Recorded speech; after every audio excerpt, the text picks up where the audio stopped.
How to change your default keyboard app on your Vivo IQOO Neo 7 smartphone. Let's get started.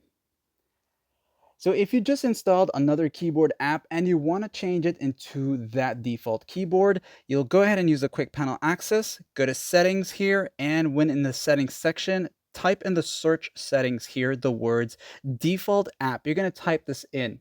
And as you type it, you'll see default app settings. Go ahead and tap on that. Once there, go down a little bit till you see default app settings.